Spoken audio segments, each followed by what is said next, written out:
We are back. We are back. We are back. The show is called TBR with me, the Saubrey Boyz Walefatshe.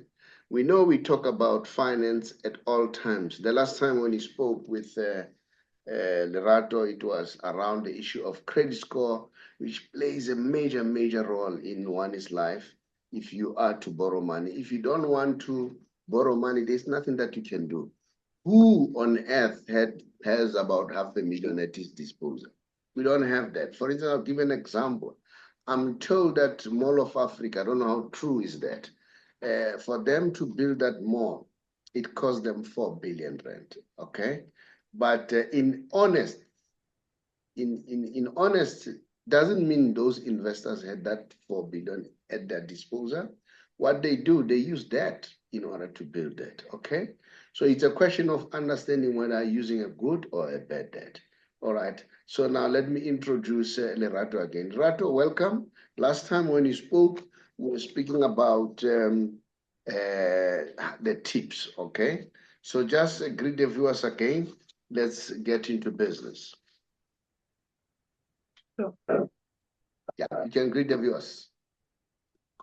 Oh, yeah. Good day, everyone. I will say day because it could be any time of the day. Yeah. So we're back and we're discussing this very important topic of our financial wellness, which is obviously has an impact on our mental, physical, and spiritual wellness. So it's good to be here, and it's good to see that there are people who are interested in improving their financial health. We were talking about practical tips as far as credit is concerned, just to recap, and to say what are the simple ways that you can maintain a good credit score. And those tips would always, as we had summarized, we said, pay your bills on time, keep your credit balances low. If you don't need to take that credit, don't go and use it for willy-nilly things. Avoid closing accounts, closing all of your accounts so that your history is affected. Make sure that you've got a recurring history that shows how long you've had credit and how reliable you've been throughout that period. And limit new credit applications. Don't apply for too many things at the same time, so that you are assessed for that and people don't start to worry that maybe you are trying to borrow from different people and you are under stress. So those are the tips that you can follow at the most simplistic way to maintain a good credit score. Okay. So now, as we said, because now this one says avoid closing credit agreements or credit accounts. Now, remember earlier on in our first interview, we're saying it would be wise to close all of them and remain with one. Are we still on that page?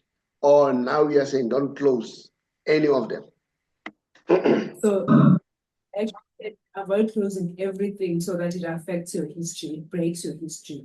So you at least need to keep one that is continuing so that your history is visible through that one account. So I want to make that one abundantly clear so that at least it's quite clear, because the other side of the story is you keep them open and you don't use them.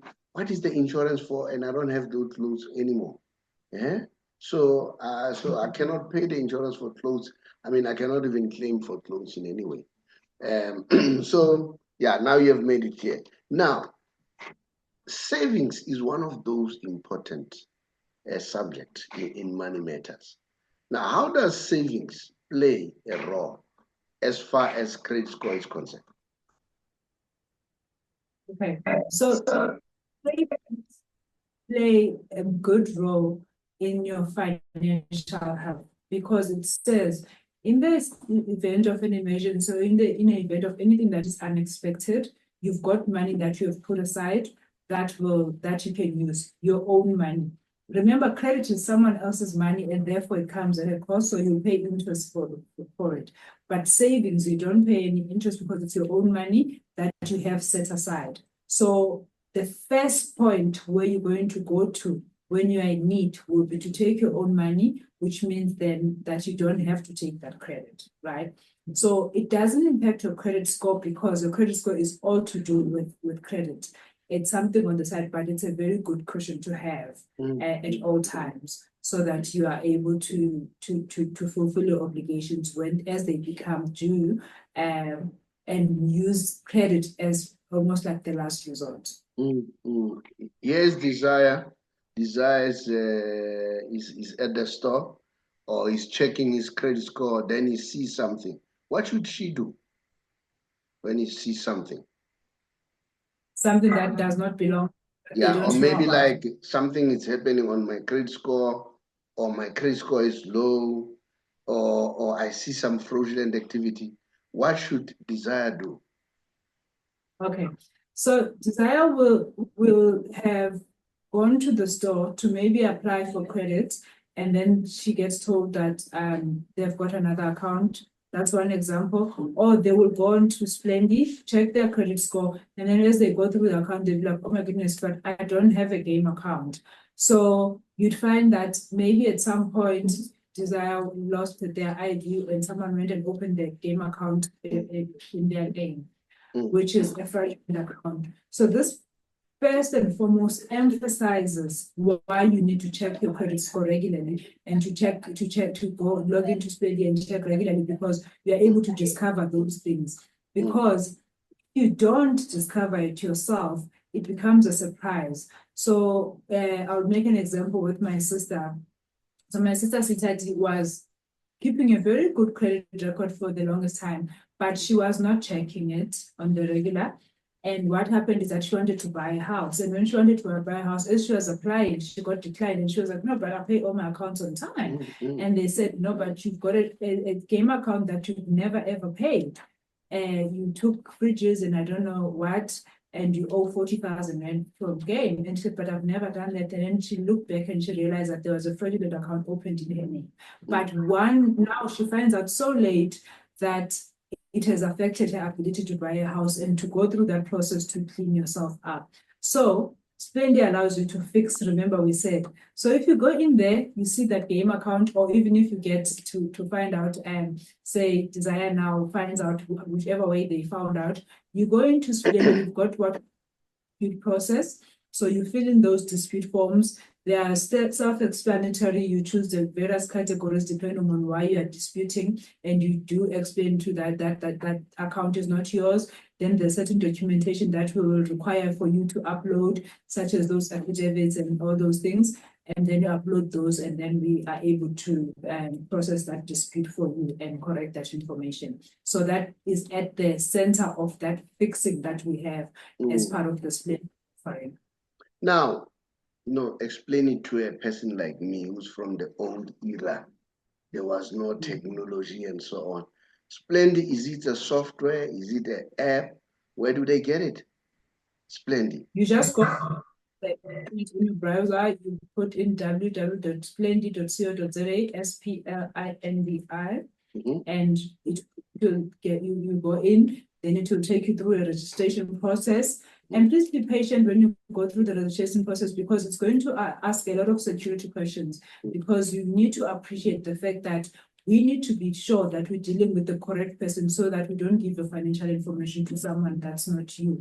To the extent that once you start to look for more detail of what accounts do you have and all those things, we'll even do a facial verification, which verifies you through Home Affairs to ensure that you truly are the Lerato Thwane that you claim to be, so that when we show you your accounts, we're showing them to you and not to somebody else. So just stay with us with the security assessments, but it's for your own protection. And then once you are in, then the next time you come in, you just log in, you're able to check, you're able to dispute if there's something that you need to dispute. And you're able to obviously go to the credit education platform and learn as well.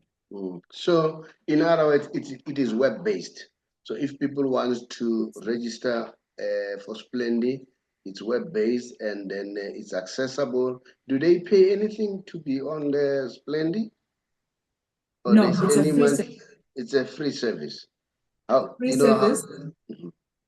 Yes, you're saying it's a free service? I'm saying it's a free service, so you can go in, check as many times as you want. The only time that you pay is if you want a printed report that you can now download print. And even there, we just charge you 20 rands to just create that PDF for you. But otherwise, if you're just looking at the same information that is going to be on that PDF report is available for you to view as many times as you want for free. Oh, so in other words, anyone can view his credit report. Yes. Like we as debt counselors, we always get credit reports. So now we can use Splendid, they can use it for free. Absolutely. Now, along those lines, I have Lindewe here. He approaches us, and then as debt counselors, then we want a credit report. Can I use Splendid as a debt counselor on her behalf? Not on her behalf. So she must do it herself. She must do it herself and then provide that report to you. Okay, so before they can do that, they must register first. Yes, they need to register and be verified. Send me an email with that information. What is the website, blah, blah, and so on. Then we can educate people further. Now, what are the common misconceptions about credit score? What are the common misconceptions? Because one of the misconceptions is this, that I know. Once a person says, no, your credit score is good, this takes me back to the question that I asked during our part one. To say stakeholders in the credit industry are independent. So other stakeholders are assisting to advise. So that whatever information or decision that they take, it should be informed. All right? So now, here is a person is using Splendid because a person think that they said, no, your credit score is okay, but Woolworths or Nedbank declines to give him a credit. So I think that one is influenced by the fact that Nedbank or Woolworths are independent. Firstly, they'll use what you call assessment. All right, can you be able to afford assessment affordability? And maybe you are unable to afford. It's not only the score that contributes to that. What type of credit you want? How much does it cost? When you look in terms of the money you earn, and then, so what can you say about that? Because those are some of the factors that may contribute. Because people have this misconception that once they say my credit score is okay, I can get any debt. I can get a debt of 20 million. Yeah, pretty much. It's an indicator of how well you're able to fulfill your obligations once you have them. But it's not an indicator of you being able to access every size of a loan or credit.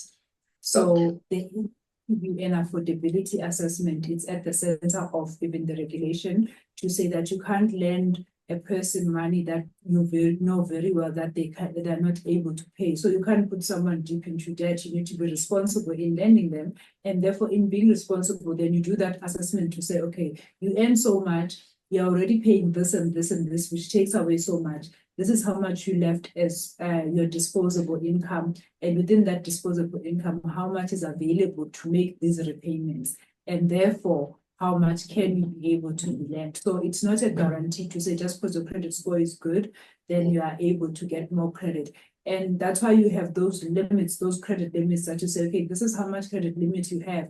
And when we're talking about how to be responsible in managing your credit score, we said that don't go and max all the limits. So where you've borrowed up to the maximum of what is available to you, because then when you go and apply again, they'll have a look at that and they'll say, but you have already reached the limits, even though your credit score is still good because you are paying them well. So you are saying, if I elaborate, you are saying if your max, let's say a credit card, they say, no, Mr. Chabalala, your credit card qualifies for 10,000. I don't have, it's not ideal to use the entire 10,000. Yes. So I rather use 8,000 or 9,000. But if I use the entire 10,000, then maybe it starts again from zero and then I use another 10,000. That also shows that we're having a problem here. Am I correct by saying that? Yeah. Now, the other thing that I would like to know, how does debt consolidation impact the credit? Okay, so just to explain it briefly, it's where you will find that you've got maybe many accounts. Some people find themselves having 8, 10, some even 20 accounts. So when you have all those accounts, what you need to be cognizant of is that you pay different interest rates for each of those accounts depending on what agreements you had. And once you have found yourself having so many accounts, maybe it does also you can look at it as an indicator that your risk profile has been affected. So the more your risk profile is affected, it means that you have been charged higher interest rate by some, you get charged higher interest rate by some of the lenders. So when you consolidate, it's where you then take up a bigger loan that's able to cover all these. You repay everyone, and then you only make payments towards that one loan, which is the consolidation loan. So the advantage of this is that on each of the accounts that if you had 8 of them, you'll find that there's different interest rates. One, also you'll find that maybe there are a lot of admin fees and service fees and those kind of things that you pay per account. So you find that once you have a consolidated loan, you pay one loan with obviously the interest that is going to be negotiated to be lower than what you had been paying. And also you're going to get rid of all those service fees and admin fees. It leads you to paying less per month than what you're paying on each of those accounts combined. So it allows you to at least save some money, or to be able to then pay a little bit more and pay off your debts sooner than you would have. Okay. I want to stick on it a little bit, because there's a lot that is happening in the industry. Any industry will always have scrupulous people trying their chances. There are a lot of debt counselors, okay, especially from Cape Town and Durban, I'm sorry to say it, but that's the reality. They phone client, they say, you want debt consolidation. And in essence, they're not talking about debt consolidation, they're talking about debt review. And then the client say, the client even go to an extent of being explicit and say, I don't want debt review. They say, no. You pay only one debt, you pay us. Like you say, because you cut those service fees, okay? As you cut all those many service fees, it makes the debt cheaper, because the service fees are regulated. You cannot exceed a particular amount, okay? So now a client, when he pays, he thinks he's paying a little money. They think that debt consolidation is not debt, all right? And then the debt consolidation, in essence, I don't know what's happening, looking for the phone.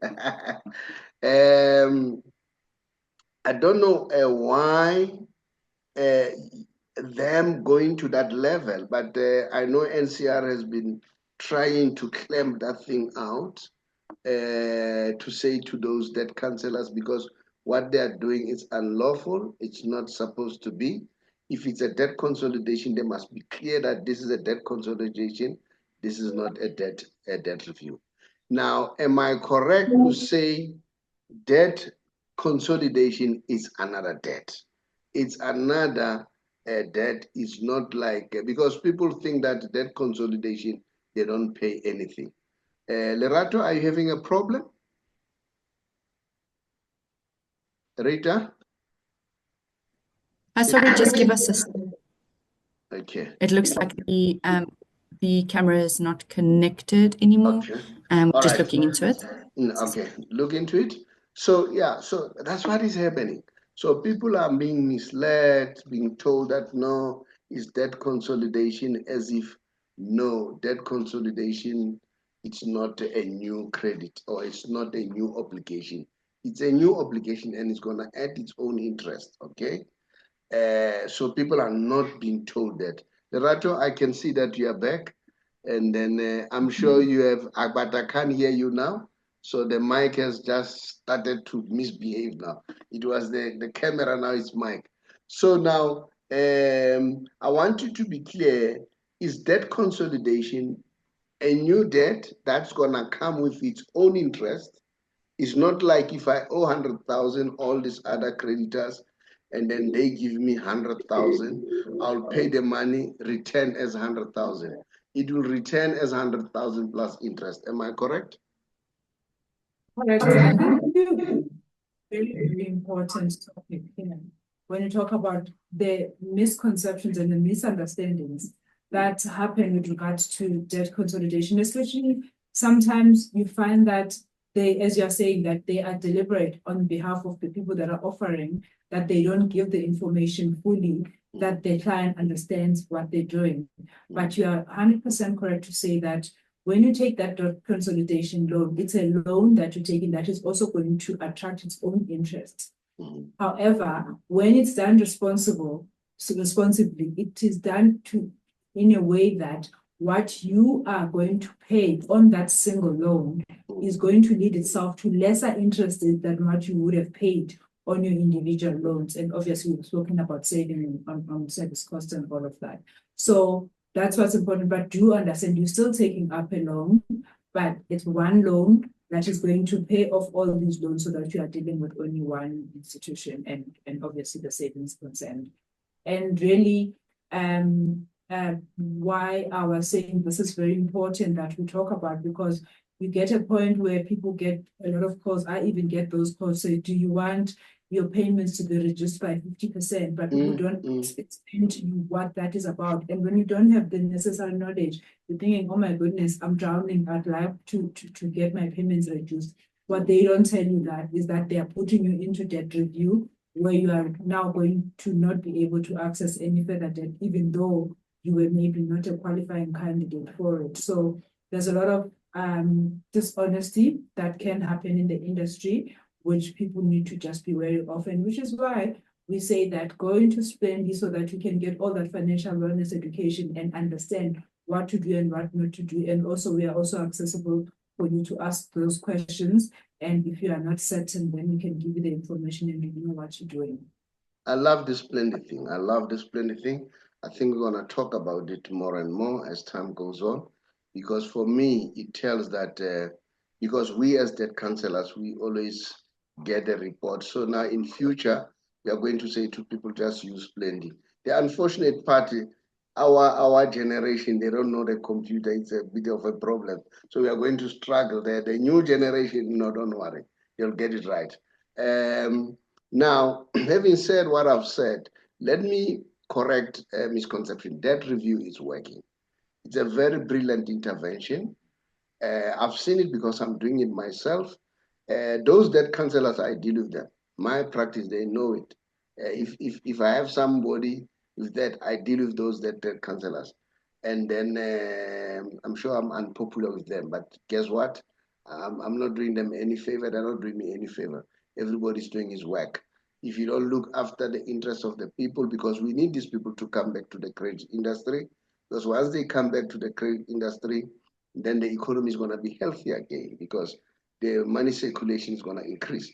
So we cannot allow people using the scrupulous means just to try to enrich themselves in a wrong way.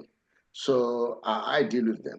They know it from my side. My clients who come to me, I clear them. But debt review, it definitely works, because I have so many. I've got a client here. I did a show with him. This client had about 23 credit agreements, collectively with the wife. He finished them off, all of them. Via debt review, he has bought himself a house now. He has extended the house. And then I've got plenty who have done wonders. So that does not mean that debt review is bad. People makes it look bad. It is not.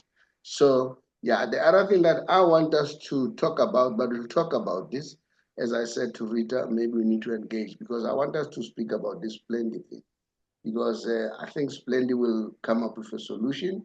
Instead of us charging people to get a credit report, they can just get the credit report. Now let's go to the credit. If a person gets a credit report from XDS, remember we have about 12 credit bureaus, am I correct? And then 5 major ones, okay? Now, if I get one credit report from XDS, will it involve everything? Or I'll miss something, I need to go to Experian, I need to go to other credit bureaus? Okay, the timing of it, an important thing. So all the credit providers, remember, credit bureaus just show, keep and show the information. they don't generate the information. The information is generated by credit providers. So all credit providers report to one or other credit bureau in terms of Lerato borrowed money from me as FNB or borrowed money from the other credit provider. Those are going to supply it to a credit bureau, and then credit bureau, they take it to a central place where all the data is consolidated and all credit bureau information then comes back showing all your transactions, everything that you've done. So the only time where two credit bureaus are going to show different information is only going to be with regards to the timing that has lapsed since you have opened that account. So if I open an account with a provider that uses a certain credit bureau today, that credit bureau might update that information sooner than someone else that still needs to go and provide it, and then it comes back to other credit bureaus. So the other credit bureaus will necessarily get the information a little bit later. But after a lapse of a time, for example, within a month of it, all credit bureaus will be showing that information on. Within a month. So in other words, a person can have it now and check again in a month's time. That's what you're saying. Also, Yeah, so it's in other words, there's no need of going to that one. It's like us in the debt review industry. We're using what you call DHS with NCR. DHS has all the information for all of us, whereby all of us creditors and everybody can go there and get information. Lerato, thank you so much. I really appreciate it. It was a very good interview, and then I'm definitely certain it will help. We'll explore if we get some other questions going forward, and then see whether we can invite you guys to come and explain further, because understanding this jargon is very important so that people can be able to prosper. In your closing remarks, what can you say? Thank you, Saubrey, to contribute. And to the people that are viewing this, it's good that you stayed this long, because it shows that you are finding valuable information and you are very concerned about your financial health and you'd like to improve it. So do interact on this video, because interactions help us to also understand what other questions that you have and what more information that you need, then we can respond to those things. Always happy to contribute, and you are always welcome to visit this page as many times as you want to just process and get more information. All right, we'll talk about the Splendy. I love what I've heard about Splendy. And let me tell you something, it will shock you. A friend of mine is a producer at SABC News. And then he said to me one day, he said, you know what? We have a slot, 5-minute slot on finance. And then they say, once that slot comes in, people switch off. They come back after. And now when they have problems, they want to ask questions. Whereas when they have the opportunity to listen and understand, they decide just to switch off. What a funny thing. But you know what? It's worth it to learn. It's worth it to understand what's happening. I've found value into the whole thing. I learn every day. I learn every day. So that is why, even if things are tough, I mean, Elon Musk, 2011, things were very, very tough for him. He said, I survived by borrowing money from friends, just for survival, not necessarily for investment. 2021, he was the richest man in the world. So it does happen. Everybody has challenges. So if it's you now, it is not the end of the story. You must find a way of getting out of it. But learn as much as you can. Thank you, Lerato. Much appreciated.